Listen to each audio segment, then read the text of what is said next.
질문에 대해 답을 좀 드리면, 재신증 병이 걸리면 거의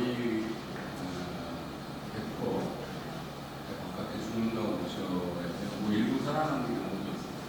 그거는 유전적으로 거기에 저항이 강한 애들이 살아남을 수 있고, 아까 잠깐 얘기한 것 같지만 산불이나 산사태나 병해충은 자연현상일까요? 그렇죠. 근데 그거를 자연현상으로 우리 사회가 받아들이지 않는 게 심각한 문제니까 그것 때문에 대응하기가 훨씬 더 힘들어요. 산불이 나면 그게 인재냐 아니냐 이런 거 가지고 맨날 보잖아요. 물론 거기에 인간의 개입, 우리가 재난을 예방하는 것도 결국에는 그 자연현상을 자연이 흘러가는 걸 내가 막겠다는 게 아니라 그 자연현상에 나한테 오는 피해를 막자라고 하는 게 우리가 예방하고 대응하고 복구하고 그런 거잖아요. 그런 관점에서 얘를 바라봐야 되는 건데, 예를 들어서 우리가 그 조류독감에 걸리면 밤에 산책을 하잖아요. 사실 걔를 적어도 아무 문제가 없는데, 물론 문제가 생길 수 있을 가능성이 있죠. 그것 때문에 전부 더 확산되는 걸 막기 위해서 사실을 하는데, 유럽 같은 곳에서는 사실은 안 하고, 우리 사회가 특히나 이것도 사실 조류독감도 제가 전에 어린이 대동원 운영을 했었는데, 제가 조류독감 딱스 유행할 때요. 근데 그 어린이 병원은 보면 호수가 있고, 거기에 새들이 많아요. 철새들이 많아요. 근데 저희 행사하고 있는데 철새가 지나가다 똥을 쌌네. 어떤 분이 맞았어. 그래가지고 이제 막 난리를 치시는데,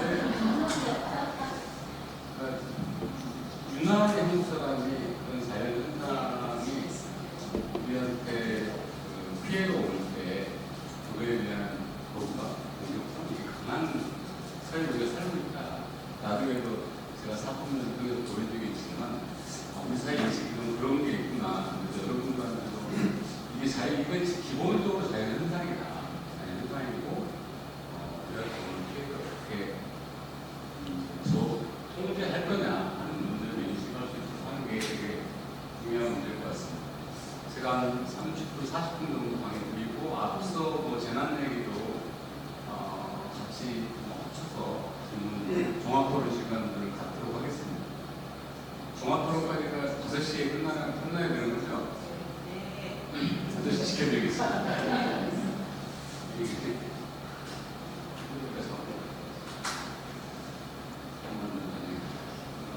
숙과 문명. 여러분 혹시 AI 다 쓰세요? 네. 그러면 AI를 쓰셔가지고 경영이 뭐냐라고 물어보세요. 그냥 경영.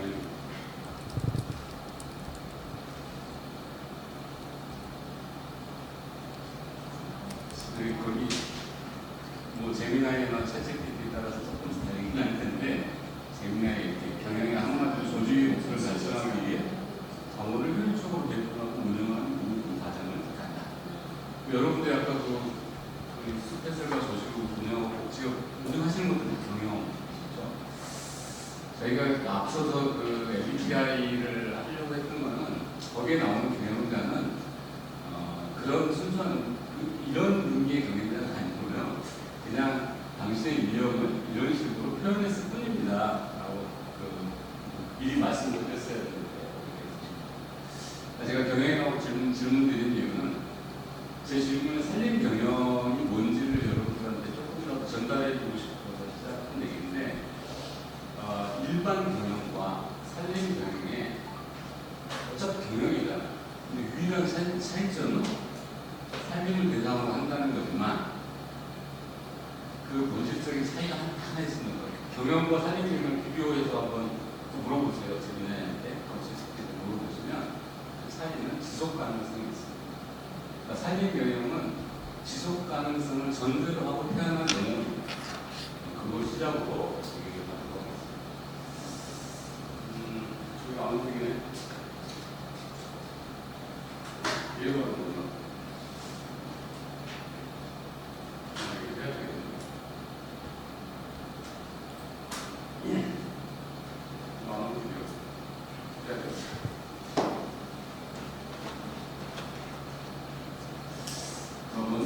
제 소개를 좀 드리면 여기도 저보다 누님도 많고 형님도 많고 46년도에 대학을 들어갔고 이마과 그때는 이마과라고 했어요. 이마과가 그러니까 그 당시에는 아무도 몰랐어요. 질문 음악과? 그래서 나중에 이름을 산림자원학과로 뽑고 지금은 산림자원학과 이마과 붙인 학과가 거의 없습니다. 대부분 다 다른 새로운 이름을 붙여가지고 운영을 하고 있고요.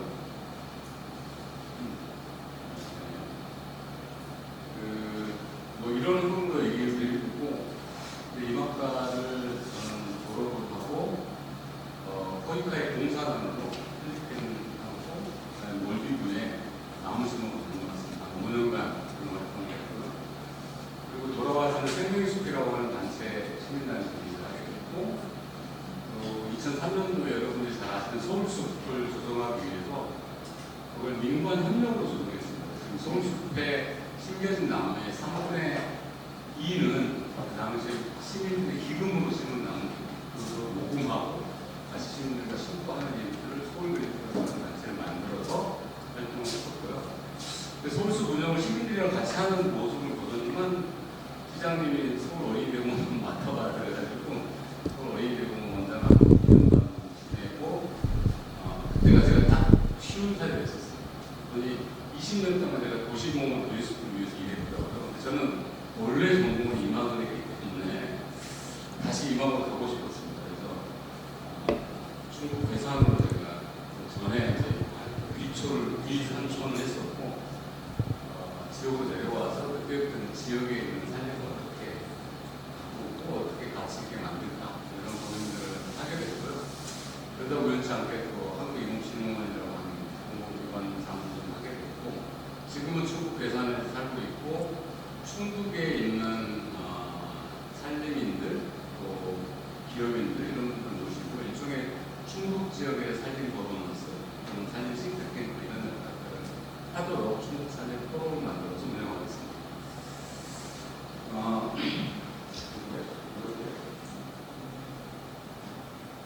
먼저 세 가지 얘기를 하고 시작하겠습니다. 한 2시간 떠들어야지 직성이 풀리는데 짧게 해야 되니까 빨리 하는 거예요. 제가 구글이나 네이버에 검색을 해봤어요.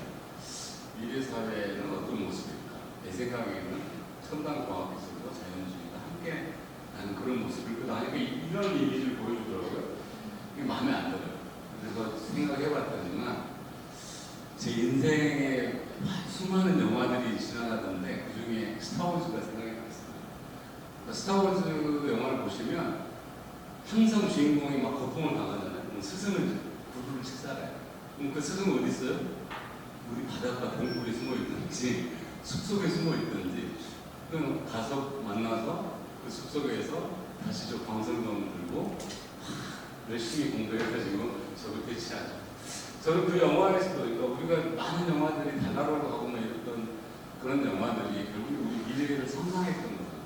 그 상상 속에 항상 저기 스타워즈처럼 첨단 과학기술과 자연주의가 함께 만나서 그 분열계도 날아갈 수 있다는 걸 얘기하는 거예요. 특히나 지금 AI처럼 AI 시대가 왔지만 AI보다 훨씬 똑똑하죠. 이미 과거에 우리가 인간의 자존감을 어디서 느꼈어요? 다른 피조물들인 동식물보다 우리가 더 똑똑하다 라고 하는 점에서 인간의 위대함, 인간의 자존감 이런 걸 가지고 살았는데 우리보다 똑똑한 놈이 나타나네. 그러면 우리가 다시 찾을 수 있는 자존감은 어딜까?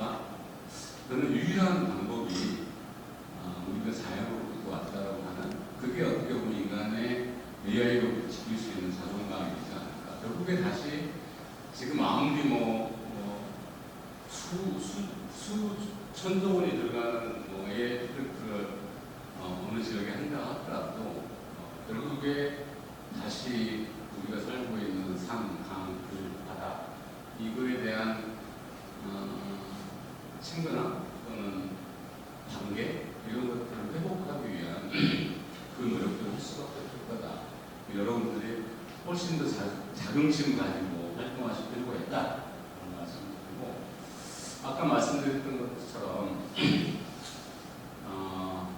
우리가 사망점을 하나 짓더라도 거기에 대한 갈등이 많이 생기는데, 어떤 분들은 하지 마, 자연을 파괴하지 마라.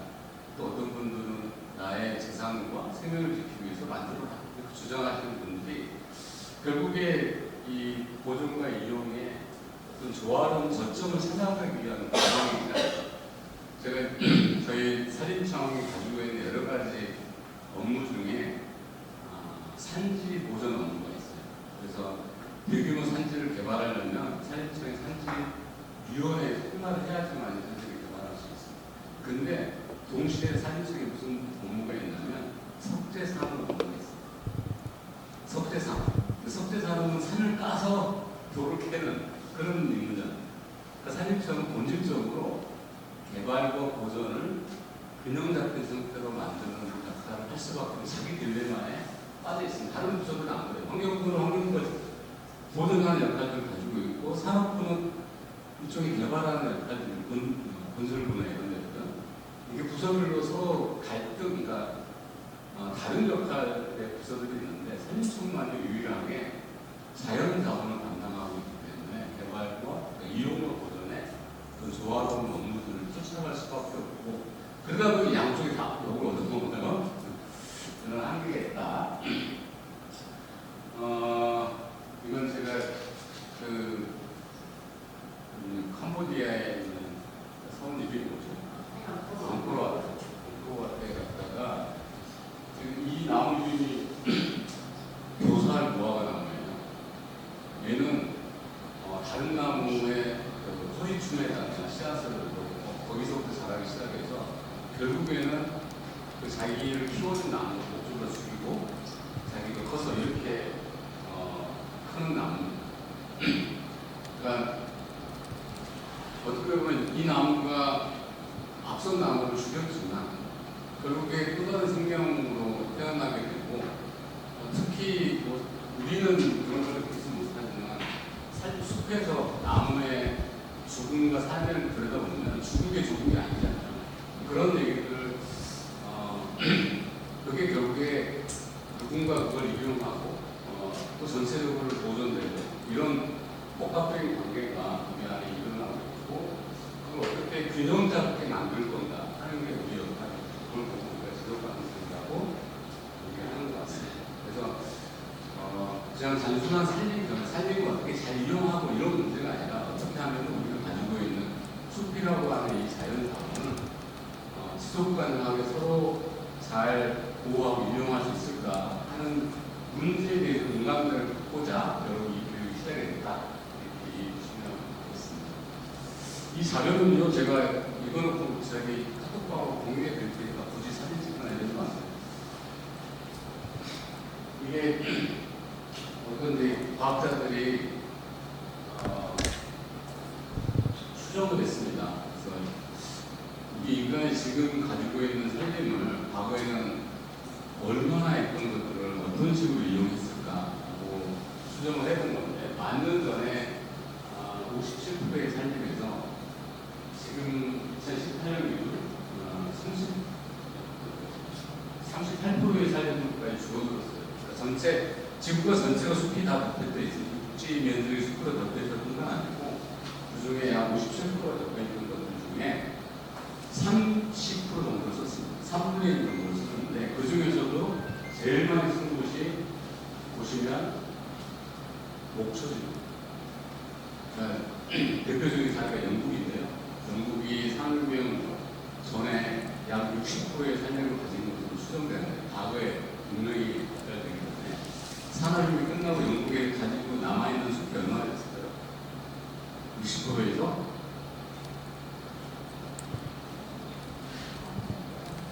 상상이 안 되는 수치입니다. 4%까지. 그래서 영국에서 산업혁명이 일어나고 증기기관이 생기잖아요. 그 증기기관에서 처음 시작했던 산업이 뭐죠?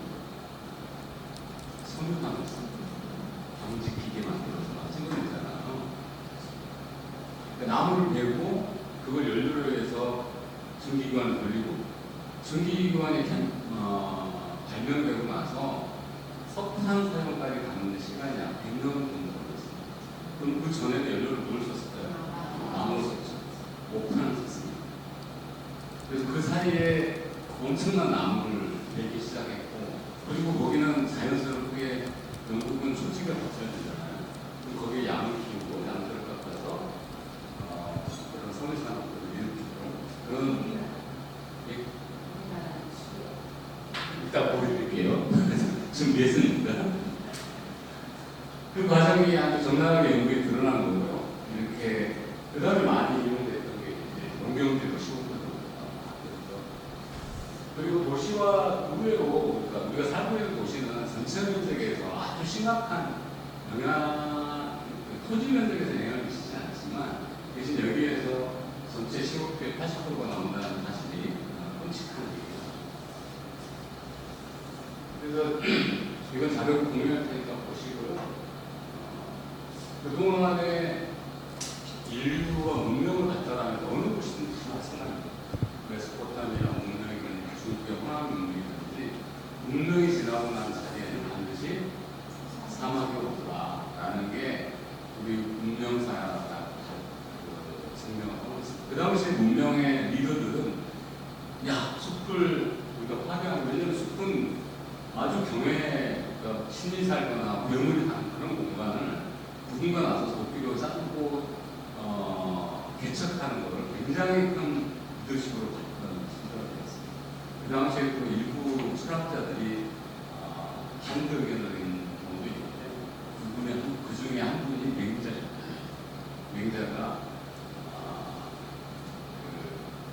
살림을 파괴하고 나서 원래 그곳이 사람들은 파괴하고 나면 그 자리가 원래 그랬던 그렇게 나무도 없고 뭐 그런 자리고 아는데 그렇지 않고 숲이 있었고 그 숲이 사라짐으로써 하루에 있던 백성들이 얼마나 다치는지 이런 얘기를 원하는 그 살림을 잘 관리해야 된다 라는 얘기를 고대 철학자 중에는 거의 최초로 하신 분이 아닌가 싶어요.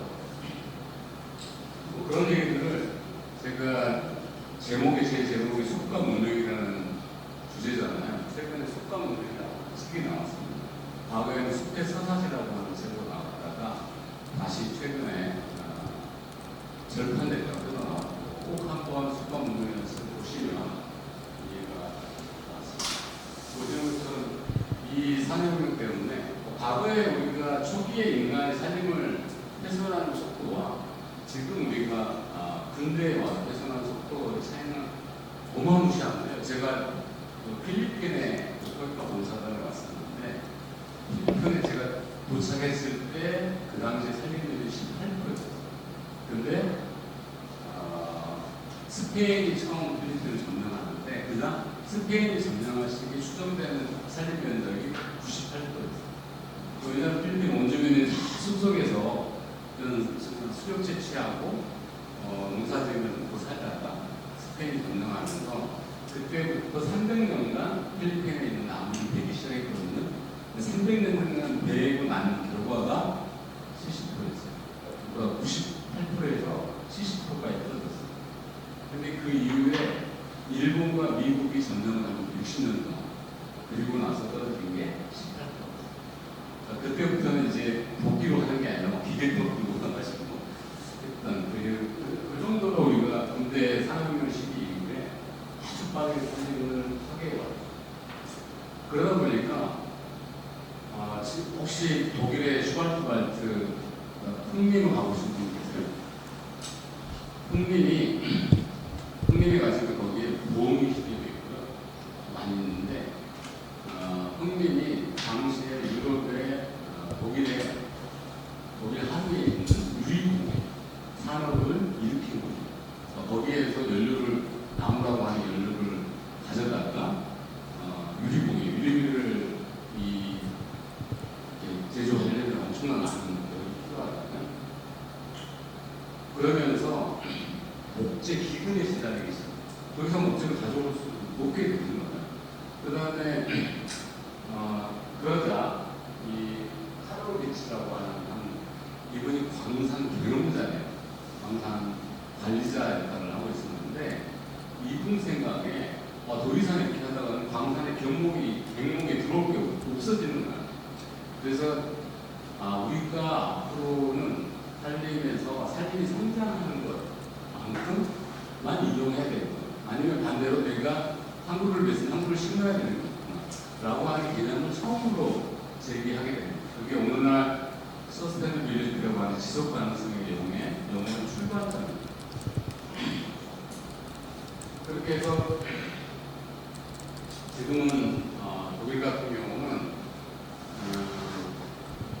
이제 독일의 역사를 잠깐 보시면 한때는 이게 슈왈츠발트라고 하는 독일의 검은 숲, 이곳이 원래는 전나무 숲이었어요. 지금은 가문드 나무 숲으로 바뀌어 있거든요. 원래 전나무 이 숲이 로마군의 진격을 막은 숲. 그래서 이 게르만족들이 그 어마무시한 로마군을 이겨낸 유럽의 맨 안 되는 부족들이었는데, 그래서 살림 그 사람들은 여기에서 수역을 하고, 그다음에 여기서 나오는 도토리들 아니면 돼지들 먹여서 그거 먹고 살고 있던 사람들이죠. 그러다가 그 산업혁명이 일어나고 나서 이 목재기술이 발생하게 되고, 여기에 지속 가능성이라는 개념이 생긴 다음에 한 최근 들어서 1960년대, 70년대부터 유럽에서 본격적인 환경운동이 시작이 됐고, 그때부터 이제 이 전나무 숲을 전부 베내고 여기에 가무리 나무를 심기 시작했어요. 이 가무리 나무가 우리 제선충처럼 병해충에 약하고, 그 다음에 돌풍이 굉장히 약한 나무. 그러다 보니까 독일 살림에 굉장히 큰 문제가 생기게 됐고, 그리고 야생동물에 대한 고민들이 생기면서 독일의 살림을 어떻게 바꿔야 될까라고 사회적 합의가 만들어지기 시작합니다. 그래서 1990년대 그 최종 합의가 만들어져서 여기 보시면 근자연형 살림 균형이라고 하는 태도로 그 사람들이 바꾸게 됩니다. 그 전까지는 다중수동으로 조립해서 최대의 목재를 생산했는데 그거를 고속도로 잘 생산하면 된다라는 게 이 칼로 비치의 생각이었는데, 이제는 그걸 뛰어넘어서 거기에서 나오는 이 존재하는 야생동물, 그리고 우리가 누리는 그런 휴양, 경관, 문화 이런 것들까지 다 포괄하는 개념에 살림 관리를 해야 되겠구나라고 하는 개념들이 나온 게 불과 1990년. 지금으로부터 한 50년 전이죠. 그래서 저희가 그러면 이런 개념을 실행하고 있는 나라가 전 세계적으로 독일에서도 북유럽 지역, 독일, 스웨덴, 핀란드 이런 나라, 스위스 이런 나라들이 이런 지속 가능성에 대한 개념들을 채택하고 있고, 북미에서는 미국 조금, 그 다음에 캐나다, 그리고 동북아에서는 일본, 한국 정도만이 이런 지속 가능성에 대한 고민들을 하고 있죠. 대다수 나라들은 사실은 살림을 적절하게 관리하거나 이용하는 체계를 가지고 있습니다. 잘 알고 있는 브라질이나 인도네시아나 이런 곳들이 최근 변화들을 하고 있지만 여전히 수탈적인 방식으로 살림을 이용하고 있죠. 그리고 이제 핀란드, 스웨덴, 뉴질랜드, 일본 같은 나라들은 아주 적극적으로 살림을 이용하고 생산하고 목재를 생산하는, 특히 이 지역, 이 언급된 지역들은 기본적으로 집을 목재로 짓는 나라입니다.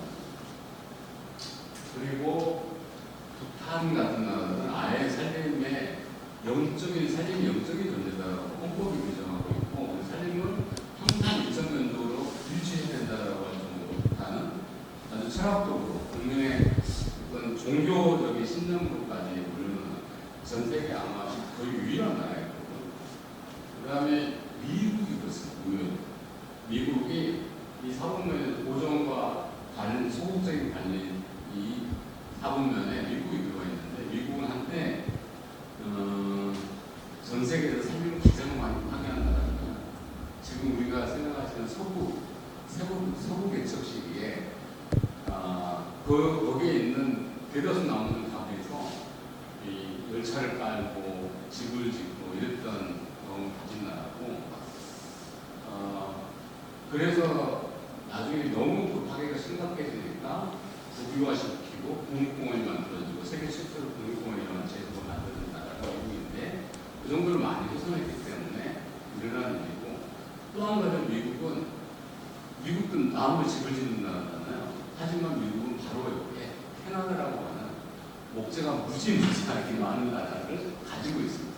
그러다 보니까 자기 나라의 숲은 그냥 지켜도 되는 거고 이웃 나라에서 가져올 수 있는 경우가 많아요. 독일은 어떻게 보면 그 게르만족 시대 그 시절에는 이 위치였을 거예요. 그냥 그 북한이 생각했던 그런 철학으로 살았던 거고 그게 살림을 이용은 엄청 많이 했지만 관리 체계가 안 가지고 있던 시대로 넘어가서 이것은 안 되겠구나 생각하고 이용 적극적인 경영을 도입하게 되고 철학을 세우고 이용도 체계화시키고 이런 과정을 거쳐서 지금 이 자리에 와 있습니다. 우리는 우리의 역사는 좀 이따 보여줄게요. 그래서 그러니까 독일이 이런 식으로 발전해 왔고 대부분의 선진국들이 이 국들을 통해서 발전을 해왔는데 한국은 나중에 설명드리겠지만 여기서 바로 이 뒤로 뛰어왔어요. 우리는 이용의 시대를 거쳐오지 않아서 우리가 가지고 있는 어떤 생각과 철학은 다른 문제인 것 같습니다. 그래서 지금 한국이 요리 살림청 1위 가져가고 있어요. 우리 1년 정도 수준을 가져가고 있고 환경단체에서는 오히려 미국 정도 수준을 가져가고 있고 이 갈등을 우리 사회 안에서 어떻게 합의를 만들고 하는 가 굉장히 중요한 숙제입니다. 다음 얘기가 이제 우리 살림의 역사로 보겠습니다. 여러분들한테 아까 제가 숲과 문명이라는 책을 읽기를 꼭 보내드렸고 그다음에 살림을 생태적으로 이해하는데 가장 중요한 책 중에 하나는 저는 신갈나무 투쟁이라고 생각해요. 차영준 박사가 쓴 책인데 우리 살림의 역사를 객관적 우리가 생태의 역사를 객관적으로 얘기하기는 뭐 그렇지만 아무튼 우리 숲의 역사는 소나무와 참나무의 투쟁이다라고 하는 관점에서 정리를 하셨는데 그 책에서도 얘기가 나옵니다. 고려 시대에는 활력소들이 훨씬 많은 지역이거다. 그래서 지금 그 해인사에 있는 8만 매장경을 다시 복각을 하고 있습니다. 그래서 복각을 하면서 해인사의 8만 매장경에 가장 많이 썼던 나무가 어떤 나무죠? 삼본나무. 삼본나무가 거의 80% 정도 쓰였고 나머지 다른 활력소 정도 쓰였는데 그래서 최근에 저희 지역에서 산업, 목재 산업을 하고 계신 분이 이 삼본나무를 300톤 정도로 해인사에 공급해 주셨대요. 그래서 지금 복각 작업을 진행을 하고 계십니다. 그리고 우리가 정말 너무너무 아름다운 부석사의 베를린 이 나무는 어떤 나무를 썼을까요? 대부분 우리가 사찰에 가시고 보면은 나무 기둥제는 소나무죠. 그리고 재건축하는 것들은 대부분 다 미송이라고 부르는 더글라스 폴을 가져다서 쓴 거거든요. 이 나무는 느티나무로 만들었습니다. 그러니까 느티나무가 저기 그 배울비를 가서 재보시면 직경이 50, 60 정도 되는 나무들이거든요. 그 정도 나무를 쓰려면 사실 70, 80 정도 되는 나무를 썼을 거라는 거예요. 그 당시만 하더라도 우리가 가지고 있는 집이나 그런 절, 또 귀족들이 사는 집 이런 것들을 나무로 특히 활력소를 지었을 거다라고 추정합니다. 그 당시의 살림을 90% 정도로 추정을 합니다. 전체 한반도 육지 면적의 90%가 살림이었을 거다. 이 살림 면적의 몇 프로 정도 차지할까요?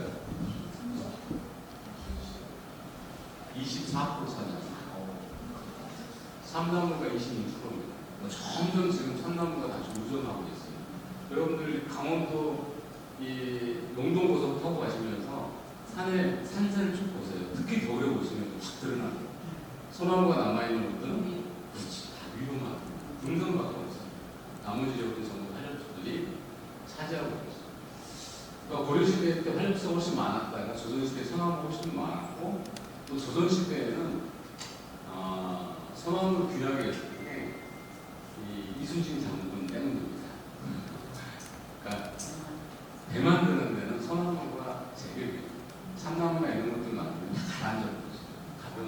썼던 거예요. 그래서 굉장히 조선시대 살림 소나무 정책을 중요하게 얘기했고요. 그 다음에 조선을 창업했던 이성계 건국과 함께 이렇게 얘기를 하는 거예요. 살림 정책은 민과 함께. 그러니까 이 당시만 하도 소유권 제도가 없었어요. 경국대전에도 산림 화택, 그러니까 산하고 숲하고 분리했었던 것 같아요. 산림 하천과 택 연못은 개인이 소유할 수 없다라고 해놨습니다. 근데 그게 조선 후기 말기가 되면서 점점 문란해지고 일제시대에 와서 조사를 해보니까 전체 면적의 한 10% 정도가 이제 왕족이나 귀족들이 소유하고 있었고, 그리고 이제 이 당시만 하더라도 한 절반 정도는 아직 접근할 수 없었던 거예요. 압록강이나 금강산 이런 산림들은 거의 산불은 날 수 있었고 목재를 생산할 수 있는 그런 조건이 아니었죠. 그래서 인간의 감이 거기서 뭐 땔감을 채취하고 하는 것들은 절에서나 하는 일이었던 거고. 근데 조선 후기에 들어서면서 인구가 급속하게 늘어났어요. 2천만 명이 넘었을 거라고 추정이 되고 있는데, 일본은 2층 집이 많잖아요. 그 일본의 그 오사카 성 이런 거 보면 엄청 높은 건물이잖아요. 조선은 궁궐이 낮아요. 왜 그럴까요? 그 차이점을 제가 최근에 알았는데, 조선에도 그럼 우리도 저기 울진 소방에 가면 30m 넘는 소나무가 많습니다. 그게 이제 일제강점기에 일제 독일을 수탈하기 위해서 전체 살림조사를 하다 보니까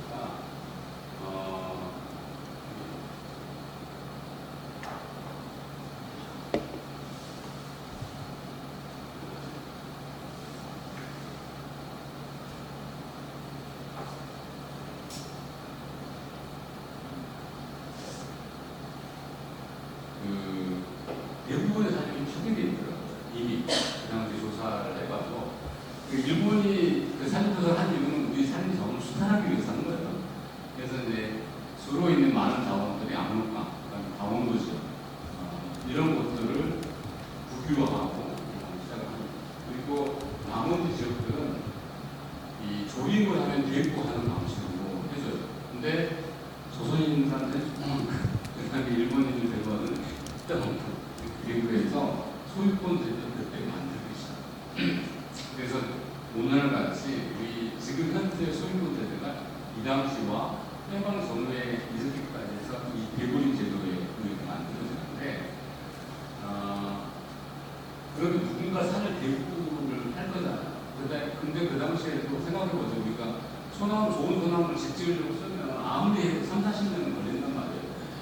이런 농도로 이 사람들이 이 땅을 대구했을까요? 아니에요. 그 당시에 대구했던 목적은 연료림을 얻기 위해, 조상의 묘소를 짓기, 이 두 가지 목적으로 또는 농사에 도움이 될 만한 재료를 얻기 위해 이렇게 대구를 하는 방식을 하다 보니까 규모가 다 작아졌죠.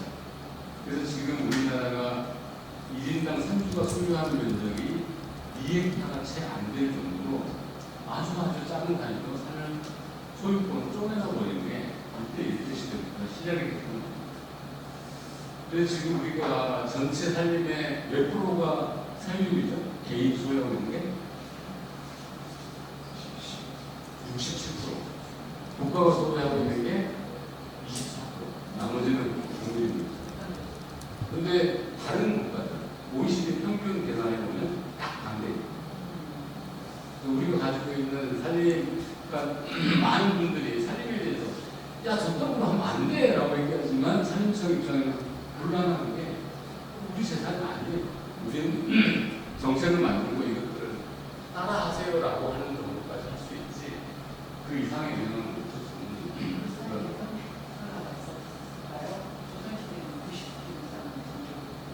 국민이 아니었어요. 그러니까 소유권을 없었어요. 90% 이상의 소유권을 가지고 있지 않는 나라. 그리고 이제 제도화 시키면서 일제시대부터 국민이 약 30% 정도, 30%, 40% 정도가 시작이 되는데 대부분이 그걸 대부분 제도라고. 네. 그러니까 처음에 일제가 와가지고 우리의 전체 소유권 조사를 해요. 우리 경영서식 주식을 다 것이 사진도 똑같이 해요. 해가지고 신고해, 네가 가지고 있는 땅은 그걸 증명해. 그래서 소유권 인증하는 게 처음에 10%였어요. 그러니까 그 당시까지만 하더라도 산림에 대해서는 소유권 제도가 발달하지 않았었습니다. 우리나라에 국가 땅이 안 되는 거예요. 아예 무주 공산이었어요. 그러면 이거를 그럼 어느 공간은 일체가 좋은 자기들이 자원을 수탈하기 좋은 땅들은 국유화했어요. 오지에 있는 숲들. 그 다음에 민가 주변에 있는 땅들은 예부림이라고 하는 제도를 이용해서 계속 민간한테 네가 조림하면 이거 네 소유가 돼. 국가가 조림해가지고 다 비용되기 그걸 관리하기 힘들잖아요. 그러니까 그런 대부분 제도를 통해서 개인한테 이 소유권을 넘긴 거예요. 그런 과정들을 해방 전후까지 쭉 진행이 됩니다. 그래서 그 당시에 그렇죠. 물론 그 전에 한 10% 민족들이 가지고 있었다고. 그 다음에 이제 그렇죠. 그런 대부분 제도 통해서 그 유해에도 아마 일제 순사랑 친했으면 뭐 어려도 모르겠죠. 그 정확한 것들은 다 그래서 광복 이외에 그 전환기에도 굉장히 일제가 우리한테 몇 가지는 했는데 제도적으로 의미 있는 결과들은 좋은 것 같긴 했어요. 첫 번째는 산림 관리하는 체계 이런 것들은 이렇게 예를 들어 지금 홍릉에 있는 국민산림과학원 이것도 일제 시대에 만들어진 거고 그리고 광릉에 우리 수목원도 일제 시대부터 시작을 하고 그런 뭐 연구도 하고 이런 것들은 그 당시에 근대적 연구 시스템들이 만들어지는 거 그다음에 뭐 산림을 조사하거나 이런 것들은 그 당시에 만들어졌고 지금 엄청 불편하지만 그 소유권제도 그 당시에 행동이 된 거고 그리고 우리는 조선시대까지 적극적인 조림 정책을 펼쳐본 적이 없어요. 일부 안면도 같은 경우는 조림을 한글로 거의 시작이 되긴 하는데 그건 조림 기술들이 발달되지 않았는데 조림 기술이 우리한테 그때 들어오기 시작합니다. 이런 일들을 겪고 나서 방법을 해서 보니까 이제 막 산림이 엄청 훼손되어 있는 거예요.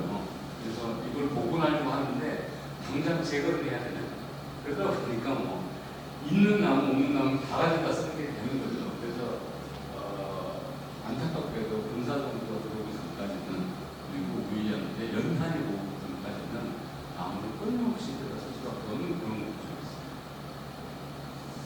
그러다가 이제 본격적으로 조립시대를 맞게 되고 어떻게 보면 조립시대의 제일 핵심은 물론 산림청에서 공무원들이 있지만 결국에 연탄이 우리가 산에서 나무를 채취하지 않을 조건을 만들었기 때문에 가능하다.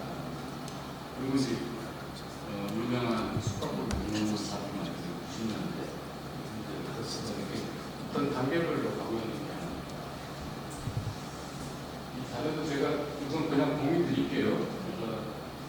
그러니까 저희가 어떤 녹화를 잘했네 못했네 좋은 나무를 심었네 말았네 이런 논란이 많긴 해요. 근데 어찌됐든 우리가 가진 역사입니다. 그러니까 조선시대부터 흘러나왔고 고려시대부터 이렇게 신가나무 수쟁이 벌어지고 조선시대 우리가 산림을 대하고 또 그러니까 조선시대 어떤 산림을 연료가 되었죠. 그리고 해방 이후 근대 새롭게 조림이라고 하는 새로운 정책을 만들고 그러면서 그게 이 지상녹화라고 하는 이런 하는데 이때 굉장히 우리 많은 정책들이 그랬지만 과학적 접근이 그렇게 뛰어나지는 않았던 것 같아요. 왜냐하면 적지적소로 해서 그게 많은 땅에 나무를 심어야 되는데 예를 들어 낙엽성 같은 경우만 보더라도 지금 우리가 분석해본 낙엽성 적지 비율이 20%를 넘습니다. 낙엽성 같은 나무는 굉장히 습한 곳에 심어야 됩니다. 그래서 지금 어떻게 보면 그런 자산들이 우리한테 물려져 왔고 이게 수년 정도 축적된 자산입니다. 이제 그 자산을 가지고 우리가 어떻게 쓸 거냐라고 하는 게 우리한테 이 당시에 만들었던 살림 정책들 이런 것들도 열심히 살펴보시고 이거 잘 모르시겠으면 그냥 유튜브나 살림청에 검색해 보시면 많은 자료들이 있으니까 참고를. 아까도 말씀드렸지만 세상에 정말 다양한 시선이 있고 또 내가 어느 쪽에 서 있냐에 따라서 이게 달라 보여요. 인도라고 하는 문제를 독일 사람 입장에서 써보면은 인도 없이 어떻게 살림을 넘어갈 수가 있어? 대신 관리를 잘해야지. 이 정도 돼도 한국 사람이 얘를 딱 쳐다보면 저거 무너지겠지. 왜 사회가 저걸 깎아놨지? 독일의 살림들은 대부분들은 평지에 있거나 아니면 고산 평지에 있어. 우리는 대부분 길가에 고속도로 주변에 경사 30도로 가지고 있어요. 그러니까 인도를 내더라도 거기에서 보이지 않죠. 근데 우리는 한 곳에든지 인도를 내거나 나무를 대면 바로 충격적이에요. 너무 경관적으로 충격적인 메시지를 주잖아요. 이런 조건에서 그 사람이 어떤 입장에서 또 어떤 역사적 경험을 가지고 있는가에 따라서 살림에 관련된 여러 이슈들이 달라 보여요. 독일하고 미국이 어떻게 보면 같은 과정을 걸어오다가 미국은 아까도 말씀드렸지만 캐나다라는 후방이기 때문에 충분히 물질을 수입할 수 있는 그런 세대가 있고 독일이 오랫동안 자기의 국제사회로 발달시켰던 그 경험이 있다 보니까 미국은 똑같은 원리 과정에서 특히 이제 유명하죠. 미국 독서부의 이 전박의 원배를 살리지 않아가지고 한 여성 환경운동가가 2달 동안 나무 위에 올라가서 시위하고 그러면서 에코시스템 매니지먼트라고 하는 살림 영역의 새로운 세계가 들고 나서부터는 주민이 더 이상 그렇지 않자. 왜냐? 다 편하게 내가 쓰면 돼. 근데 독일은 오히려 독일이면서 나무를 더 줬나. 왜냐하면 살림이 이 축적률이 높아가면 갈수록 재해도 많아지고 산불피해도 많아지고 지금 독일 같은 경우는 어떤 식으로 바뀌었냐면 재해로 피해받은 나무들만 내다 써요. 그리고 거기에는 인공조리를 하더라도 그 현장에서 나오는 우선 그 현장에서 맹은과 다른 씨앗들을 올라온 나무를 움직이고 부족한 갭 부분들만 그 자리에 묘포장을 만들어서 거기서 나무를 복원하고 과거에 그러니까 가뭄이 나무 숲이잖아요. 원래는 전나무 숲이었어요.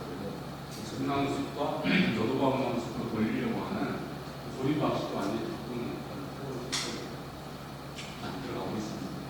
우리가 이게 고려시를 추정하는 살림 면적과 축적이 약 600입방. 지금 현재 우리가 인터넷에 175입방 정도 있다고 하고 고려시 600입방이면 독일 평균이 지금 350입방 정도. 그러니까 독일보다 2배 큰 숲을 가지고 있었어요. 그 당시에. 조선시대부터 지금 일제시대는 거의 10입방까지 그러다가 다시 150입방까지 올라왔으니까 우리 산에 어느 정도의 자산들이 축적되어 있고 얘들을 우리는 이렇게 온 게 아니라 이렇게 바로 왔어요. 세상국가에 그래서 어렸을 때 배우셨잖아요. 저희 포스터로 보는 첫 번째 그림이 부치대지 온산다. 두 번째 그림이 자연을 산불조심 자연 나무만 꺾으면 안 돼. 우리가 그렇게 교육받아. 하지만 우리가 일상적으로 나무를 쓰고 있으면서도 맞죠. 근데 제가 이 과정을 통해서 다양한 시선들을 보여드리고 여러분들한테도 정원사, 탐험가, 경영자, 숙직이 이런 입구를 붙여서 나는 어떤 생각을 가지고 있지 판단해 보시라고 하는 것도 경영자가 맞으니까 경영자로 가라는 얘기가 아니라 우리 세상에는 그 사분면에 다양한 생각들을 가지고 있다. 그런데 우리가 어떻게 보면 살림을 이용하고 경영하는 사람들 너무 보고 있지 않지 않을까? 우리 경험하고 보고 있지 못할 말이 맞고 있는데 너무 경험이 없어요. 그래서 수천만 국가정원은 고정과 적극적인 경영에 사본들이 있습니다. 그죠? 거기에 숙지가 있지만 아주 관광자원으로서 적극 경영하고 있죠. 반대로 국립공원 같은 지역들은 경영을 하고 있지는 않죠.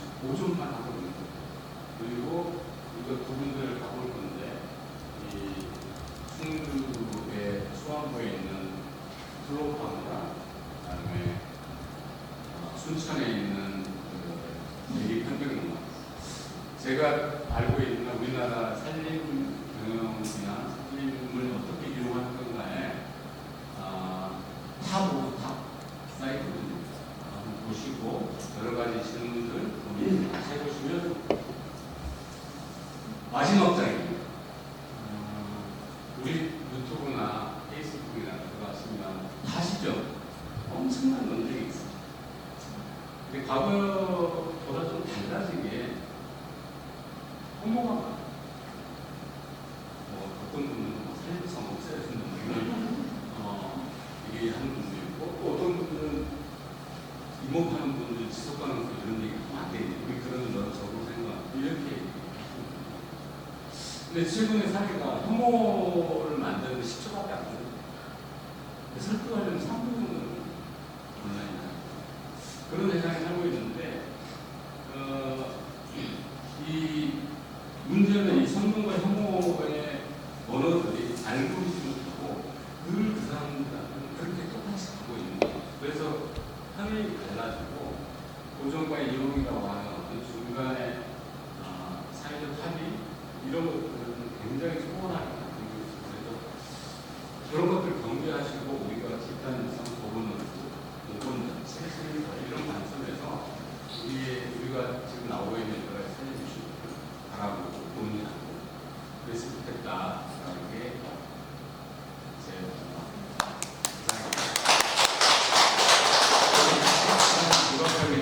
여러분들이 앞에서 버스 타고 다니는 거고요.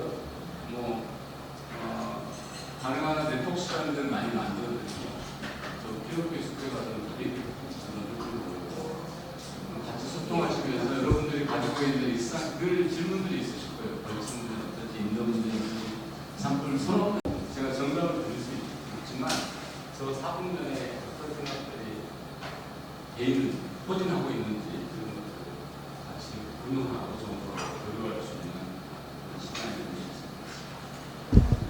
네. 재산 예방 불가능합니다. 그러니까 문화재에 있는 화학 이거는 예방 가능합니다.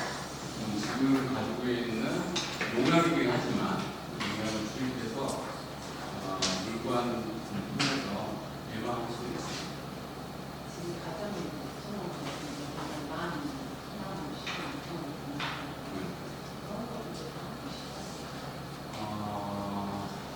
근데 제가 포항에 송이를 생산하시는 분은 사는데 우리가 한 50kg가 나와요. 적극적인 관리가 들어가서 그것도 되게 하더라고요. 사실 숲의 건강도하고는 관련이 있을 것 같고 그 다음에 미국 같은 경우는 아예 재선충을 포기했어요. 그리고 유전적으로 강한 애들만 살아남고 꼭 걔들을 통해서 자식 갱신을 하는 과정을 거쳤고 유럽은 완전 포기했죠. 아예 어쩔 수가 없다. 그리고 포르투갈하고 스페인 사이에 1kg짜리 그 벚꽃을 만드는 벚꽃이 빨리 아니고 나무가 베는 거였어요. 그랬는데도 이미 스페인은 넘어갔고 서나운 제주도는 어렵다. 일본 같은 경우도 포기를 했죠. 우리도 사실은 포기라기보다도 그러니까 이거는 자연 현상이잖아요. 그리고 인간이 통제 불가능한 현상이에요. 그럼 이걸 수용을 해야 되는데 우리 정부와 국민들의 관계 있잖아요. 정부가 포기한다는 얘기를 못 해요. 그래서 아무튼 최선을 다해서는 하고 있는데 쉽지 않습니다. 그리고 오히려 그러니까 이거는 소나무의 전략적 선택이라고 주장하시는 왜냐하면 특히 대한민국의 소나무는 20년마다 한 번씩 경험해요. 솔리고파리 그 전에는 이제 송충이, 솔리고파리, 솔꽃 깍지 원래 그냥 소나무 지금 거의 20년마다 봤거든요. 얘들이 병에 왜 약할까? 근데 다른 나무들은 병 중에 강한 나무들이 많아. 근데 얘들은 유난히 약해. 근데 생태적인 입장에서는 자기 세대가 한꺼번에 사라지는 게 재생을 하는 데 훨씬 더 유리해요. 그러니까 숲이 유지되면서 땅이 비옥해지면 그러니까 그 소나무는 자기가 먹을 것을 자기 씨앗을 담고 와요. 근데 참나무는 겉리가 알이 더 크지만 생태적으로 다른 거에 의존해서 사는 거예요. 그래서 소나무 숲이 파이오니어 식물, 개척자 식물 와줘야지만이 다음에 척다운 거 들어올 수 있잖아요. 그걸 안 만들어주는 그 환경. 지금 소나무 입장에서는 지금 우리가 한꺼번에 사라지는 게 나의 다음 세대 인자에게 훨씬 더 유리하다. 이렇게 설명하시는 분들도 있어요. 근데 이제 좀 더 우리가 유연하게 지금의 있는 제도적인 문제를 받아들이고, 그리고 일부 지역에서는 남쪽에서는 충분히 성록 활용수로 복원되긴 하거든요. 근데 대신 그 자리에는 습기가 많은 지역들이 가능해요. 건조한 지역들은 그러면 이제 미국이나 다른 나라에 이미 유전적으로 강한 나무들을 선택된 나무들이 있거든요. 그걸 국내에서도 오랫동안 조림을 해봤던 나무들, 이런 나무들로 대체해야 그러면 이제 또 우리 고유수정이 아니라고 말들 키우는 사람들이 생기겠죠. 이런 것들을 살려 하면서 선택하지 않으면 사실 소나무는 정말 해결하기